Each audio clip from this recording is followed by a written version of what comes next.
Paz do Senhor, irmãos, bom dia. Vamos estudar um pouquinho.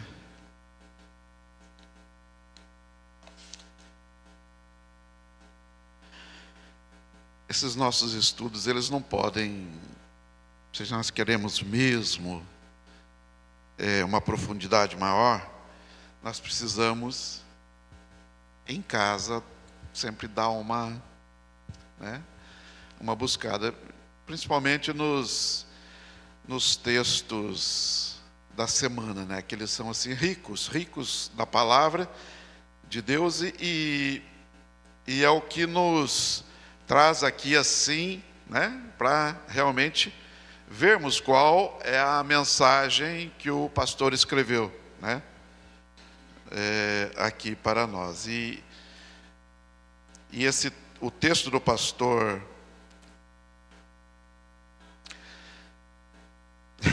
esqueci o nome do pastor, mas não esqueci não, é um pastor, que mexe muito com missões. O nome dele é Ronaldo Alberto Lidório.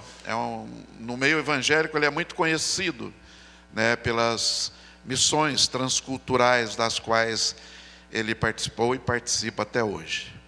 Então as últimas 3 lições nossas vão ser sobre missões. E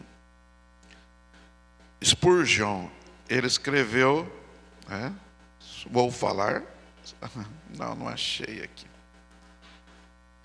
Spurgeon escreveu: não é preciso defender o pregador que vai às ruas, mas muitos argumentos precisam ser elaborados para justificar um pregador que jamais saiu de dentro das 4 paredes do seu templo. Então Spurgeon, ele fala que o maior ministério nosso não é aqui, mas aqui a gente recebe a informação para sermos realmente servos de Deus no mundo, Então existem muitas desculpas para aquele pastor que vai às ruas e às vezes passa do ponto, mas não existe justificativa para aqueles que são crentes só dentro das 4 paredes. Não existe justificativa, porque nós somos chamados para ser enviados, não aqui dentro, lá fora. Evangelho, uma proposta transcultural. Alguém sabe dizer para mim o que é uma missão transcultural?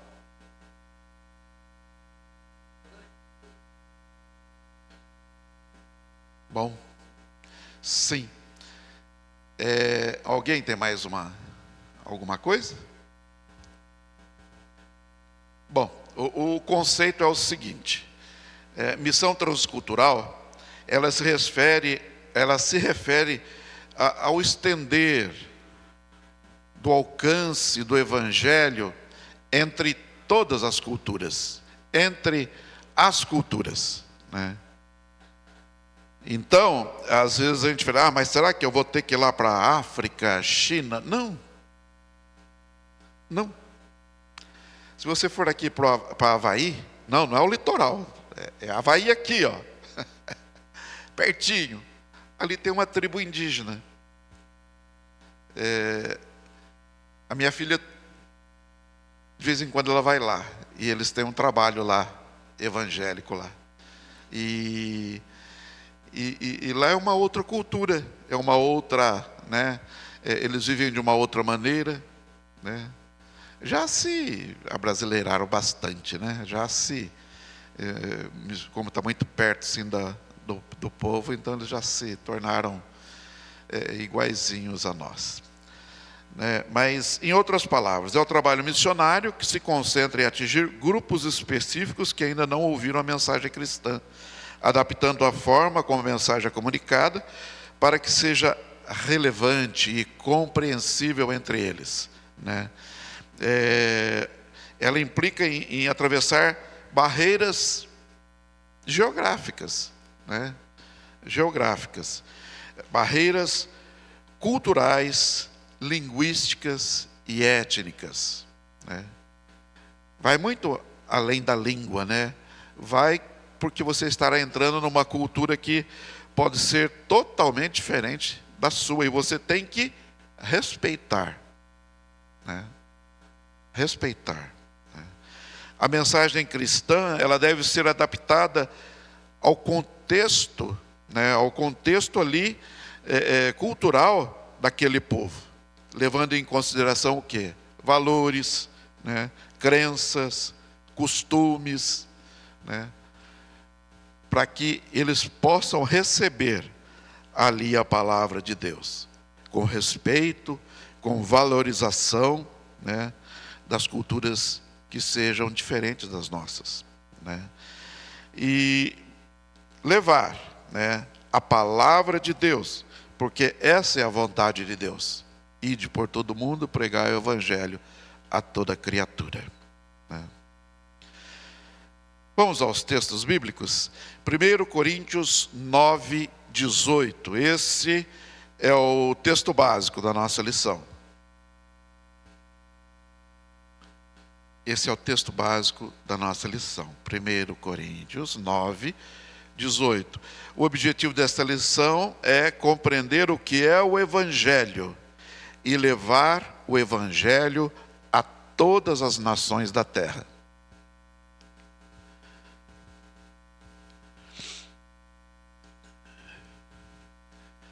Diz o texto. Nesse caso, qual é a minha recompensa? Paulo falando aos irmãos de Corinto, né? Nesse caso, qual é a minha recompensa? É que anunciando o evangelho, eu o apresente de graça, para não me valer do direito que ele me dá. Lá no verso 16 diz assim: se anuncio o evangelho, não tenho de que me gloriar, pois sobre mim pesa essa obrigação, porque ai de mim se não pregar o evangelho, e se o faço de livre vontade, tenho recompensa, mas se o faço por obrigação, é por uma responsabilidade que me foi confiada. Eu acho que deixa o texto mais completo, né? Lendo a partir do verso 16, né? E nesse caso, qual é a minha recompensa? É que anunciando o evangelho, eu o apresente de graça, para não me valer do direito que ele me dá. Vamos orar? Deus querido, louvado seja o teu nome nesta manhã, ó Pai. Que a tua palavra, ó Pai, seja compreensível, ó Pai, e que nós possamos entender qual é o teu desejo para cada uma das nossas vidas, ó Deus. Ó Deus querido, fala conosco nesta manhã, ó Pai, ministra, Senhor, ao meu coração, aos nossos corações, através do Teu Espírito Santo, ó Deus. Queremos ouvir a Tua voz, ó Deus. Fala conosco, nós oramos em o nome de Jesus. Amém. Amém. Os textos da semana, como eu disse, eles são assim bem abrangentes para o que a gente vai estudar hoje, né? E ele começa lá na segunda, citando o texto de Gênesis, capítulo 1, né? Gênesis, capítulo 12, do verso 1 ao verso 3, quando diz: o Senhor disse a Abraão: saia da tua terra, da tua parentela e da casa de seu pai, e vá para a terra que lhe mostrarei. Farei de você uma grande nação, e o abençoarei, e engrandecerei o seu nome, seja uma bênção. Abençoarei aqueles que o abençoarem, e amaldiçoarei aquele que o amaldiçoar. Em você serão benditas todas as famílias da terra. Desde o início, Deus quer falar às nações. Desde o início, Deus chama o homem para o ministério. Então, a palavra de Deus, a pregação da palavra, ela vem desde o Gênesis e vai até o Apocalipse, nos conclamando como filhos de Deus a sermos aqueles que vão levar esta palavra. E Paulo, lá no segundo texto, bênção a todos os povos. Cita um texto da carta de Paulo aos Gálatas, lá no capítulo 3, né? E nesse meio texto, como é todo o capítulo 3, então eu peguei alguns versículos, né? E fala Paulo falando aos irmãos, lá no verso 6, ele diz: é o caso de Abraão, que creu em Deus e isso foi-lhe atribuído para a justiça. Saibam, portanto, que os que têm fé é que são filhos de Abraão. Ora, tendo a Escritura previsto que Deus justificaria os gentios pela fé, pré-anunciou o Evangelho a Abraão, dizendo: em você serão abençoados todos os povos, de modo que os que têm fé são abençoados com o crente Abraão. Paulo buscando lá em Abraão, para que realmente sejamos aqueles que vão levar o Evangelho. Somos conclamados a isso. E aí, durante a semana, nós vimos o Salmo 96, que é assim maravilhoso, né? Um outro texto de Gálatas, no capítulo 1, o Salmo 117, que também fala justamente sobre isso, né? O 96 diz assim: cantai ao Senhor um cântico novo, cantai ao Senhor todas as terras, cantai ao Senhor, bendizei o seu nome, proclamai a sua salvação, anunciai entre as nações a sua glória e entre todos os povos as suas maravilhas. Dá vontade de cantar, né? Tributai ao Senhor, ó famílias dos povos, tributai ao Senhor glória e força, tributai ao Senhor a glória devida ao seu nome. Adorai o Senhor na beleza da sua santidade. Dizei entre as nações, reina o Senhor. Então, a Bíblia ela é toda, né, voltada para a proclamação do Evangelho, né? Para a proclamação do Evangelho. Então, temos aqui, né, essas 3 lições, como eu disse, do reverendo Ronaldo Lidório, e ele... Não precisa. E ele é assim, ele é totalmente dedicado, né, a missões. Obrigado. E ele pregou alguns anos atrás na Igreja Presbiteriana de Pinheiros, e ele estava dizendo do seu trabalho na Amazônia, na região amazônica, com uma equipe chamada Amanagé, e eles trabalham, são 50 missionários, um pouco mais, que trabalham em 17 etnias, espalhadas ali pelo estado do Amazonas, né? E quando ele falou lá na igreja em 2019, ele disse: as igrejas indígenas estão se fortalecendo na palavra de Deus, e já vemos algumas sendo lideradas pelos próprios indígenas. Isso é, sem dúvida, o grande sonho de todo missionário. Ver as pessoas se levantando, né, dentro da sua própria etnia, né? Ele fala de um casal, Cássio e Elisângela, né, que chegaram ali para trabalhar no ano de 2006, né, e começaram um trabalho com a etnia dos Iupidê, lá na região do Alto Rio Negro, né?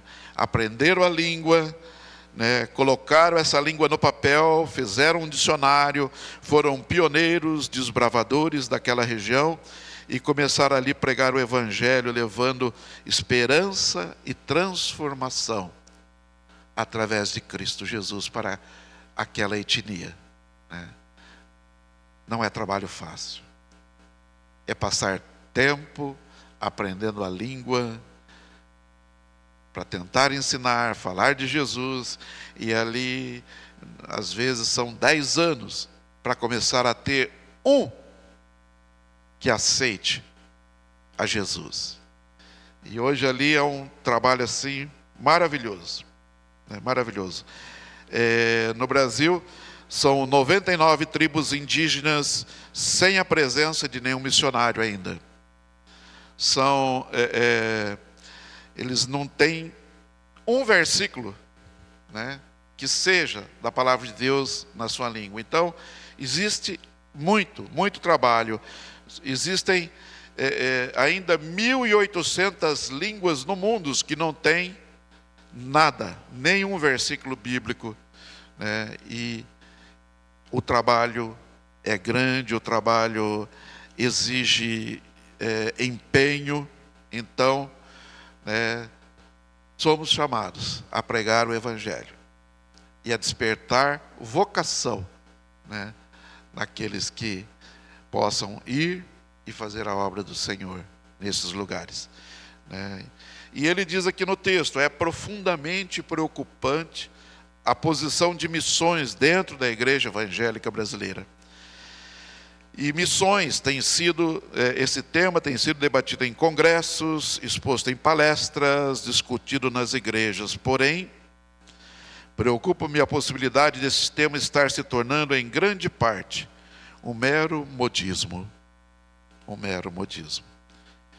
Por quê? Porque modismo é algo que causa um grande agitamento em determinadas épocas, porém não possui raízes e nem deixa marcas. E pior, é improdutivo. Somente de aborígenes, ainda não alcançados pelo Evangelho, no mundo hoje, são cerca de 300 milhões. Isso é quase o dobro da população brasileira. Aí vem as perguntas.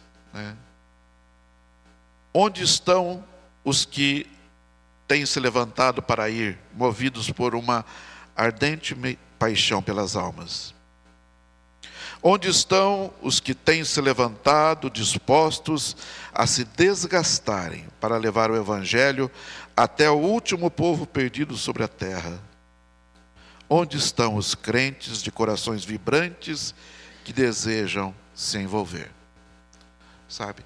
Muito mais que a emoção, muito mais que... porque quando o missionário ele chega na igreja, a igreja sente assim, uma coisa gostosa, de ver o Evangelho sendo vibrante, pregado, e é bonito quando a gente tem um encontro missionário, mas ele não pode ficar na emoção, porque a prática é muito desgastante para aqueles que estão, e é muito mais suor do que inspiração para o trabalho missionário. Necessitamos compreender, diz o pastor Ronaldo, nós necessitamos compreender que não se fazem missões com sensacionalismo quando ficamos comodamente sentados nos bancos de nossas igrejas, emocionados com narrações românticas do campo missionário. O mundo necessita mais de trabalho do que de lágrimas. Quando entendemos isto, talvez passemos a nos importar mais em alcançar almas e menos em construir templos. E nesse dia também descobriremos que milhões já morreram sem conhecer o Evangelho, enquanto nós ainda não sentimos a urgência da proclamação. E então choraremos, porque para eles, esses que morreram sem conhecer o Senhor Jesus, é tarde demais. É tarde demais. Então, vão ser estudos assim que vão chamar muito a nossa atenção. Muito a nossa atenção. Eu me lembro muito quando era adolescente, que vinham os missionários que trabalhavam assim nas igrejas, e eu era adolescente, e às vezes a gente falava, oh Jesus, que coisa boa, que serviço maravilhoso, e sentia assim, aquele arder o coração, mas com o passar dos dias a gente se acomodava, e não ia muito além do que uma cartinha escrita ao missionário por mês, e ficava só nisso. Então, é preciso arder esse fogo em nossos corações. É preciso, e se foi escolhido estas lições para nós trabalharmos, é porque Deus tem propósito. Nós temos a nossa missionária aqui da igreja, que a gente sempre está falando dela, ela sempre está aqui, a Martinha, e ela, depois de uma certa idade, ela falou, não, eu estou aceitando esse chamado, e foi embora, foi lá para o Mato Grosso, e ficou lá até se formar, e nunca mais morou em Agudos. Mora em Oswaldo Cruz, tem lá o seu trabalho, tem lá a sua atividade, e tem trabalhado na igreja. Tem trabalhado na igreja. Então, tudo bem, não conseguimos uma tribo lá no Alto Solimões, vamos conseguir alguma coisa por aqui, que a gente não pode deixar de pregar o Evangelho, né? E de viver a palavra de Deus. Evangelho, recipiente dos valores de Deus para uma igreja germinante, né? Então, o ponto central da missiologia do Novo Testamento é o evangelismo, né? É o evangelismo. E quando a gente olha assim para essa questão, né, a gente tem que pensar que esse é o nosso papel, né? Esse é o nosso chamado para cada um de nós,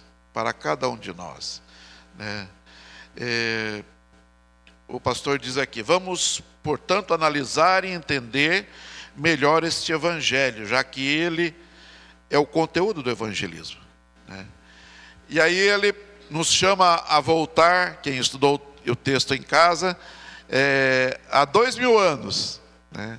Quando aquele homem, né, ali pregando o evangelho, e ele passava, né, e ele diz aqui: imagine um homem forte, vestido de peles de camelos, sandálias gastas, barbas sujas, cabelos longos, carregando em sua bolsa apenas um pouco de mel. João Batista, pregando o evangelho ali do arrependimento àquele povo. Seus sermões então eram duros, né? Ele falava sobre o fogo consumidor, sobre o machado posto à raiz das árvores, da palha queimada em fogo inextinguível. E durante seus apelos ele usava termos fortes, como raça de víboras. Ele era muito forte, muito firme, né? Mas ele pregava, ele ia para cima, ele falava àquele povo, né? E de repente aparece um outro homem com uma outra fala, né? Vestido simplesmente também, rodeado por um grupo de homens, também simples e com uma voz suave. Era Jesus. Era Jesus. E Jesus, ao contrário de João, vem falando sobre boas novas. E boas novas do reino. É uma mensagem estranha àquele povo. Ele vem falando sobre uma forma diferente de viver, uma forma evangélica. Uma vida em que o marido não domina sua esposa, mas ele a ama. Na qual o perseguido não odeia aquele que o persegue, mas antes ora por ele. Se por João Batista ele era firme, né, às vezes até bruto, esse Jesus, ele cresceu no meio do povo e ele amava as pessoas. E ele queria atrair as pessoas assim com afeto, com carinho, com relacionamento. Relacionamento, né? E aqui a gente vê a força do relacionamento, né? E diz aqui: aquele na qual o perseguido não odeia aquele que o persegue, antes ora por ele, e em que o líder cristão não exerce domínio sobre o seu rebanho, mas serve-o. Em que a comunidade dos santos não organiza revoluções contra as más autoridades, porém intercede por elas. Em que o menor é o maior, em que morrer é um ganho, na qual só se tornam fortes os que reconhecem a fraqueza, em que se andam 2 milhas com quem obriga a andar uma, aquele que dá a outra face. Quando se esperava um homem de guerra, quando se esperava um vingador, chega uma pessoa que ama, uma pessoa que abraça, uma pessoa que aceita, e uma pessoa que caminha junto. Então é isso que o Evangelho de Jesus faz. O milagre da aceitação, da transformação, da conversão, mas que leva a pessoa a amar o seu próximo, a amar aqueles que estão do seu lado, a amar aqueles que muitas vezes você tem dificuldade de conviver. Mas Jesus fala, é esse que você vai amar, é esse que você vai orar por ele. E foi assim que eu aprendi a gostar da minha sogra. Não, estou brincando, eu sempre gostei dela. Eu lembro que quando eu cheguei, aquele tempo, né, faz alguns aninhos, eu cheguei na casa da minha sogra pela primeira vez, e naquela época estava uma moda lá, né, de usar botina, né, e eu nunca fui para o sítio, mas eu cheguei lá de botina. Ah, por quê, né? Ela falou, depois que eu fui embora, ela falou assim, esse botinudo aí está achando que eu vou achar que ele é trabalhador, ele é um vagabundo. E no fim se tornou a minha segunda mãe, né? Porque você convence as pessoas não através da ira, da briga, né? Se ela falava isso de mim, eu vou falar isso dela. E eu aprendi a amar aquela senhora, e até o dia do meu casamento ela ainda não gostava de mim, mas depois foi uma experiência assim. E agora nós temos um relacionamento assim, tão gostoso, tão próximo, que isso se chama amor de Cristo. É que nos ensina a amar aqueles que muitas vezes são pessoas assim tão difíceis, mas que se Deus colocou ao seu lado, caminhe com elas. Aprenda que Deus nos ensina muitas vezes, é através da dor, é através da dificuldade, e Jesus mostra isso claramente, né, nesse texto aqui.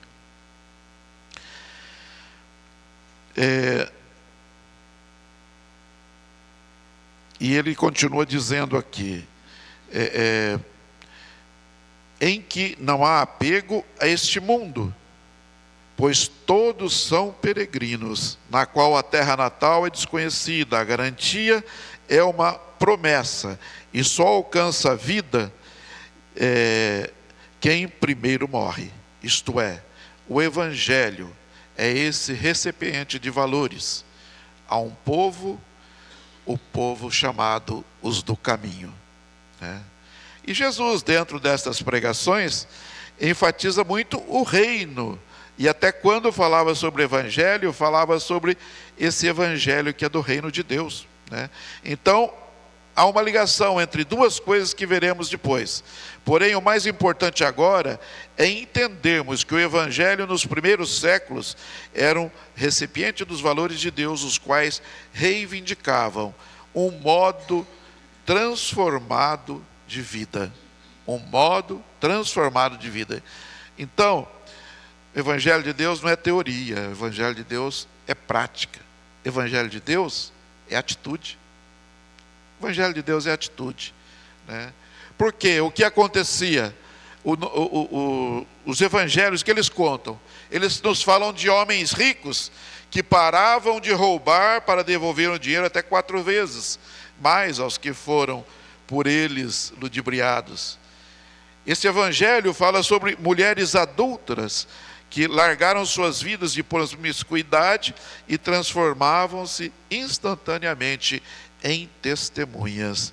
Pescadores que largavam as suas redes, né, para seguirem um carpinteiro de Nazaré. Muitos vendiam tudo que tinham para distribuírem entre os que nada possuíam. Milhares morriam crucificados ou queimados por se recusarem a negar o seu Senhor. E este Senhor, que muitas vezes eles não tinham nem visto a face, mas que lhe creram através da fé. E morreram defendendo o Evangelho de Jesus. Isto é o quê? É a prática do Evangelho. É a prática do Evangelho. E infelizmente, após os séculos, ser evangélico passou a significar apenas um estado denominacional. Gostaria que entendêssemos que o Evangelho desta forma, não era apenas boas novas, boas notícias, mas boas novas que reivindicavam um modo de vida transformado pelos valores de Deus. Um modo de vida transformado pelos valores de Deus. A segunda parte, Evangelho como cumprimento da promessa. E aqui o pastor diz, há duas coisas que necessitamos entender sobre o Evangelho, antes de chegarmos ao ponto principal. A procedência, a sua procedência. No Novo Testamento, confrontando-nos repetidas vezes com a apresentação do Evangelho, como o Evangelho de Deus, apontando para a procedência do Evangelho, ou seja, ele não é uma invenção humana, mas ele é uma revelação de Deus, né? E aí ele cita o nosso texto básico, que diz, né,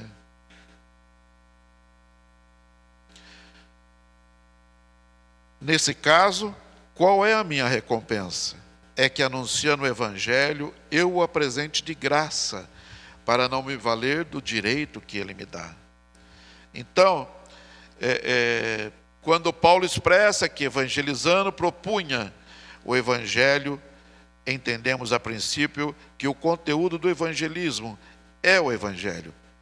Mais adiante, capítulo 15, na mesma carta, Paulo fala à igreja sobre o Evangelho que eu vos anunciei. E diz aqui o texto,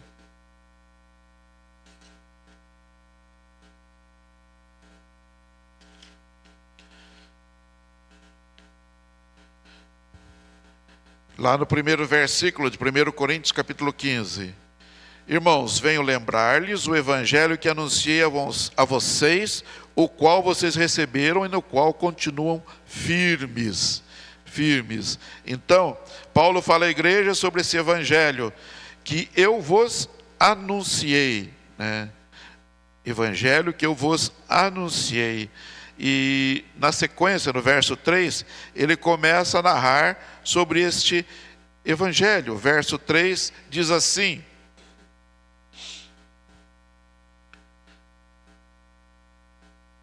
antes de tudo entreguei a vocês o que também recebi, que Cristo morreu pelos nossos pecados, segundo as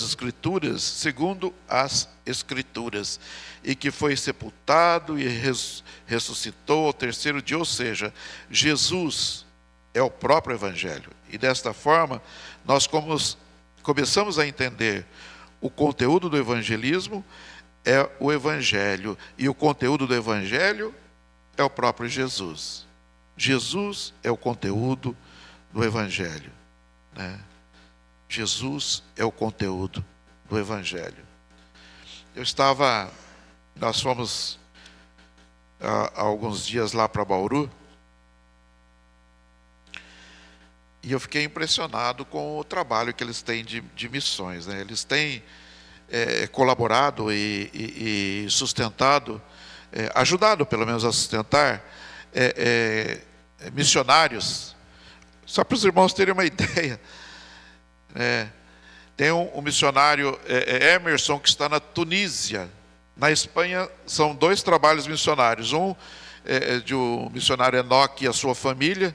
E quando você olha para a família de missionário, não é um filho, eles costumam ter 3, 4, eles são assim, sabe? Eles querem encher o mundo de missionário mesmo, né?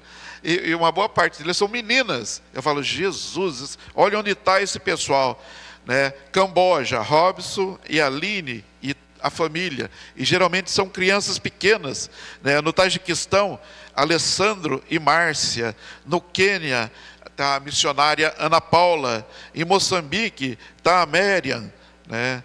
E no México, tem o missionário Márcio com a sua família e 3 filhas, né?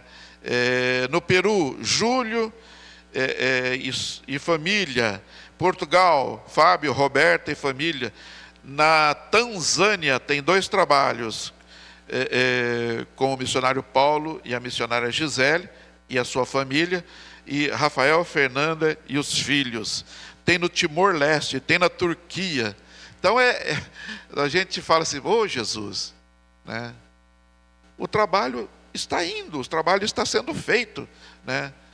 E é importante que a gente aprenda, quando recebe um convite para auxiliar esses trabalhos, é sempre muito bom quando a gente apoia o trabalho missionário. Eu estava vendo uma missionária falando que ela fez um trabalho lá na igreja e depois ela saiu na porta assim, um moço falou para ela, pois é, né?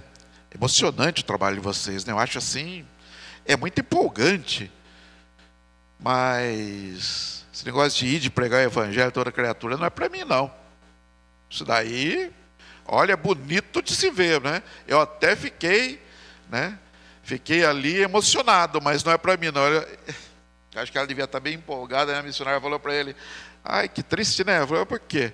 Porque a gente não vai se ver no céu, né? Ele falou, como assim não vai se ver no céu? Ué, a ordem de Jesus é ir de pregar o evangelho a toda criatura. Se você não obedece à ordem, você vai estar lá com outro, né? Porque com Jesus você não vai estar. Moço, eu acho que eu preciso rever minhas posições aí, porque realmente ser cristão e não obedecer é não ser, né? É não ser, né? Então, ou é ou não é, né? Ou é ou não é. Vamos ver Romanos 1, de 1 a 3.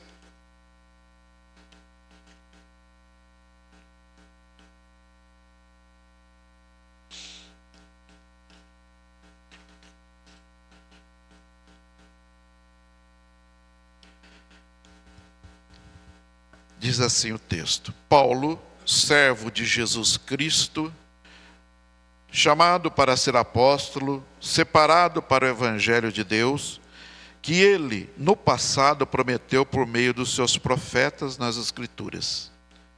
Este evangelho diz respeito a seu filho, o qual, segundo a carne, veio da descendência de Davi. Paulo foi separado para o evangelho de Deus. Isso se refere ao seu ministério. Este evangelho foi por Deus outrora prometido por intermédio dos profetas, né? E isso mostra que havia uma promessa, né? E nós vemos isso desde Gênesis, né? A promessa de Deus, né, sobre o evangelho. E este evangelho diz respeito a Jesus. Por isso, Jesus é o conteúdo do evangelho. Então, Paulo inicia a carta aos Romanos falando dessa promessa e do seu cumprimento, que é Jesus Cristo. Se esta promessa é a expectativa do evangelho e o conteúdo desse evangelho é Jesus, a promessa, portanto, é a expectativa por Jesus. Então, a parte principal deste estudo é descobrirmos biblicamente a extensão dessa promessa no Antigo Testamento, se a promessa da vinda do Salvador no Antigo Testamento tiver sido dirigida apenas a Israel, somente este povo estaria impregnado por essa expectativa do Evangelho. Somente o povo de Israel estaria imbuído dessa expectativa. Somente eles viveriam sob a promessa. Se, porém, a promessa de um Salvador tiver sido dirigida a todos os povos, podemos concluir que todos os povos da terra, em todas as épocas, viveram e vivem numa expectativa, a expectativa das boas novas de Jesus. A expectativa das boas novas de Jesus. E a palavra do Senhor, ela é clara. Quando é feita a promessa ao servo Abraão, quando diz: sai da tua terra, da sua parentela e da casa do seu pai, e vai para a terra que eu lhe mostrarei. Farei de você uma grande nação, o abençoarei, engrandecerei o seu nome, seja uma bênção. Abençoarei aqueles que o abençoarem e amaldiçoarei aquele que o amaldiçoar. Em você serão benditas todas as famílias da terra. E é justamente esse texto falando aos Gálatas, lá no capítulo 3, ele fala justamente isso, que a salvação veio para todos. A salvação não é exclusividade do povo de Israel. Aí, tomando Isaías, lá no capítulo 42, versos 5 e 6, diz o texto: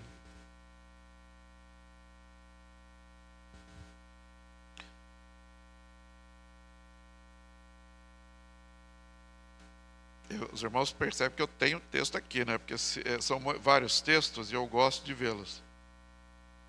E diz o texto lá no versículo 5 e 6. Assim diz o Senhor, assim diz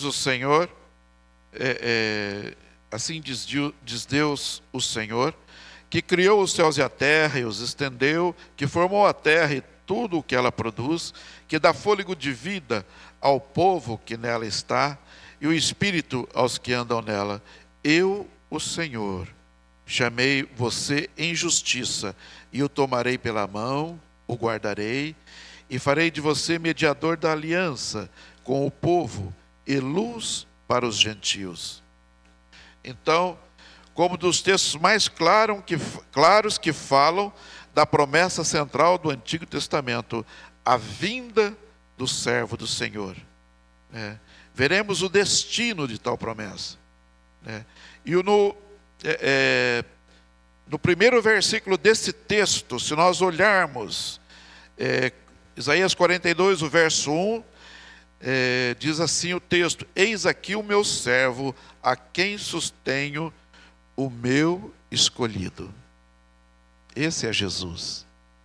Esse é Jesus. E que possui o escolhido, que possui o seu espírito, e enfatiza que ele promulgará o direito aos gentios, expressando a quem é dirigida a promessa, não só a Israel, mas também aos gentios. Verso 2 diz assim: não clamará, não gritará, nem fará ouvir na praça a sua voz. Não esmagará a cana quebrada, nem apagará o pavio que fumega. Com fidelidade promulgará o direito.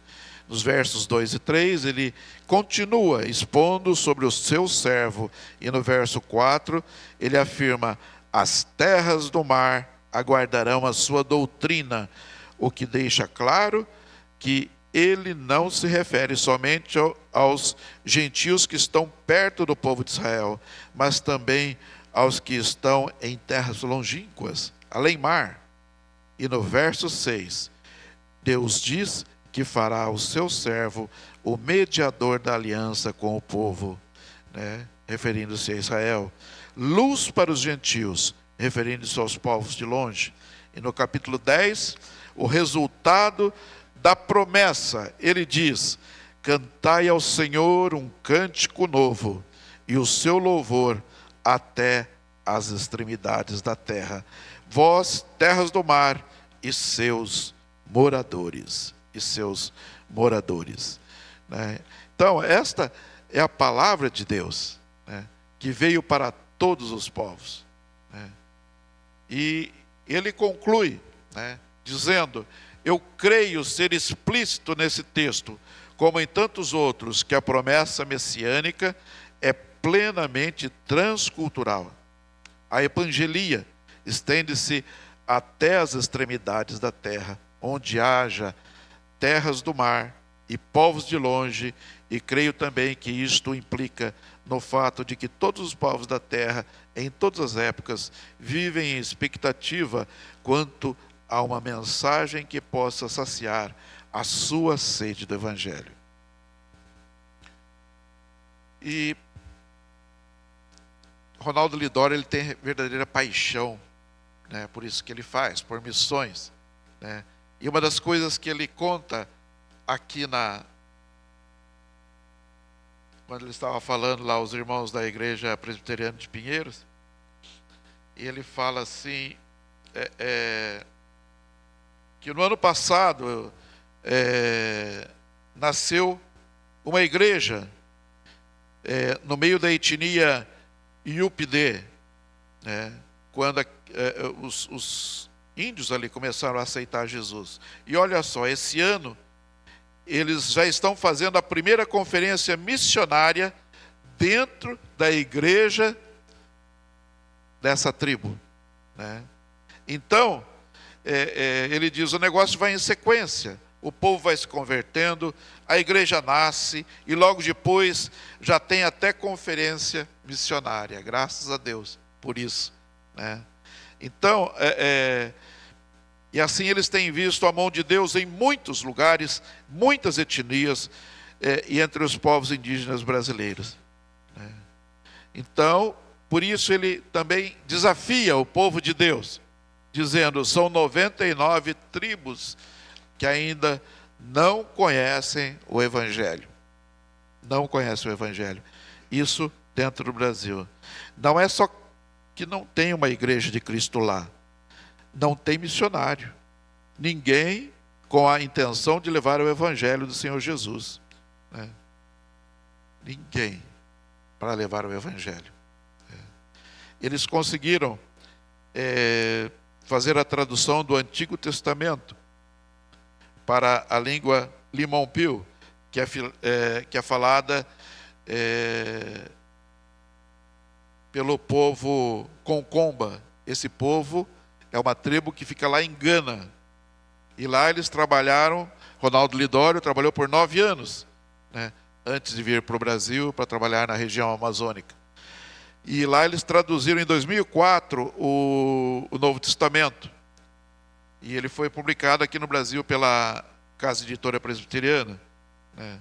Então ele tem muita satisfação, né, de fazer esse trabalho e com o apoio das nossas igrejas, né? E ele diz, naquela época a gente traduziu o Novo Testamento, e em 2004 ele foi publicado pela Casa Editora Presbiteriana. Levamos os exemplares lá para o povo Concomba, em Gana, né? E foi um culto muito especial, com mais de 1000 pessoas daquela tribo, e ali de várias igrejas, reunidos debaixo de uma mangueira, louvando a Deus pela chegada da Bíblia naquele lugar, no Novo Testamento. Então é mais do que inspiração, é transpiração. É transpiração, realmente é muito trabalho. Eu não esqueço, e quando se fala assim de pregação do Evangelho, essas coisas, tem algumas pessoas que são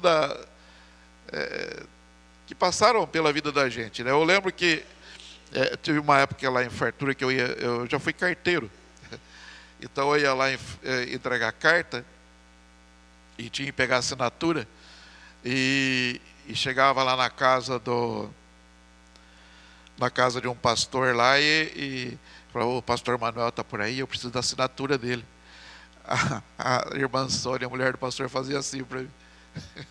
Ele estava trepado numa parede lá que eles estavam levantando a igreja, falou, olha aquele louco onde está. E eles eram assim, né, esse negócio de... E assim eles construíram muitas igrejas, né? Conheci também aqui em Bauru, dando aula, né, um pastor, e ele falando, irmão, eu estou na 5ª igreja. Falei, senhor? Não, construção, eu vou lá e eu construo. Falei, Jesus, esse senhor vai ser pedreiro, agora virou pastor. E eles têm uma satisfação assim, muito grande, né? E a gente fica preocupado, né, quando a gente passa perto da igreja e vê pastor em cima de telhado, né? Então, é uma preocupação nossa, né? Então, e eu olhei para aquele pastor e ele, naquela praia, eu falei, Jesus, tem misericórdia, pastor. Ele falou, irmão, esquenta não. Aí descia lá, assinava os documentos e voltava, né? Então, mais do que inspiração, é atitude, é trabalho, né? Realmente é muito suor, lágrimas, mas é ver a palavra de Deus sendo pregada e quando você manda um dinheiro para missões, sabe que você está fazendo algo assim maravilhoso na vida de alguém que está pregando a palavra de Deus, né? Alguém que está pregando a palavra de Deus, né? Então,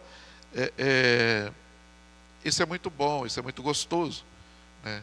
E vão ser 3 lições aí para nos chamar a atenção, para que nós sejamos realmente, tenhamos um olhar maior para a pregação do Evangelho, para, quem sabe, o auxílio de missões, né? E por que não? Que um dos nossos ainda possa partir para missões, né? Que é algo assim sempre muito, muito lindo, né? E ele, pastor, termina aqui a lição falando: há uma amável igreja no noroeste da África, localizada em um arquipélago, o arquipélago de Cabo Verde, que em seus templos possui um emblema pintado ao alto, para que todos possam ver. E nesse emblema está escrito: santidade ao Senhor. Talvez por causa dessa preocupação, eles têm trabalhado tanto e feito tanto para a glória de Deus. Algo que precisamos entender agora é que não se consegue proclamar realmente o Evangelho sem primeiro ser realmente evangélico no conceito de Deus. Começaremos a fazer missões à medida que formos santos perante o Senhor. Que Deus não só nos incomode, né, mas nos chame a atenção para esse trabalho que ninguém é tão idoso que não possa fazer, e ninguém é tão jovem que não possa sonhar, né? Então que nós possamos ser usados para o louvor da glória do Senhor, e que, se eu não posso ir para a Amazônia, eu posso aqui, eu posso em casa, onde eu puder falar do ID, falemos do ID do Senhor nosso Deus. Amém? É a nossa obrigação. Amém? Vamos orar. Deus querido, louvado seja o teu nome.